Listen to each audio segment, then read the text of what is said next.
சென்னை அம்பத்தூரில் மத்திய அரசை கண்டித்து தொழிற்சங்கத்தினர் சார்பில் நடைபெற்ற போராட்டத்தால் சுமார் 1 மணி நேரத்திற்கு மேலாக போக்குவரத்து நெரிசல் ஏற்பட்டது. ஆர்ப்பாட்டத்தில் ஈடுபட்டவர்களை காவல்துறையினர் கைது செய்ய வந்த நிலையில் திடீர் திருப்பமாக அரசு பேருந்து ஓட்டுநர்களும் பேருந்துகளை சாலையில் நிறுத்தி போராட்டத்தில் ஈடுபட்டனர்.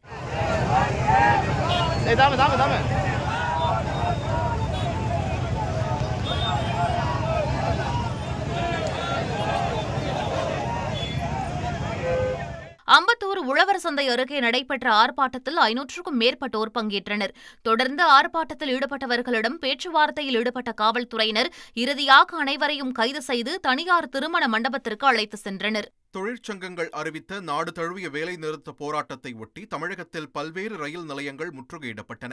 அதன்படி மதுரை ரயில் நிலையத்தை முற்றுகையிட்டு தொமுச, சிஐடியு, ஏஐடியுசி உள்ளிட்ட தொழிற்சங்கத்தினர் போராட்டத்தில் ஈடுபட்டனர். இதேபோல் விழுப்புரத்தில் தமிழ்நாடு விவசாய சங்கம், இந்திய ஜனநாயக வாலிபர் சங்கம் உள்ளிட்ட அமைப்புகள் ரயில் மறியலில் ஈடுபட்டனர். தேனியில் 500க்கும் மேற்பட்ட தொழிற்சங்க நிர்வாகிகள் தண்டவாளத்தில் அமர்ந்து போராட்டத்தில் ஈடுபட்டதால் தேனிக்கு வரும் ரயில் ஆண்டிப்பட்டி ரயில் நிலையத்தில் நிறுத்தி வைக்கப்பட்டது. செங்கல்பட்டு அடுத்த சிங்கப்பெருமாள் கோவில் பகுதியில் தொழிற்சங்கத்தினர் பேரணியாக சென்று ரயில் மறியல் போராட்டத்தில் ஈடுபட முயன்றனர். போலீசார் தடுத்து நிறுத்தியதால் சாலை மறியலில் ஈடுபட்டு கைது செய்யப்பட்டனர்.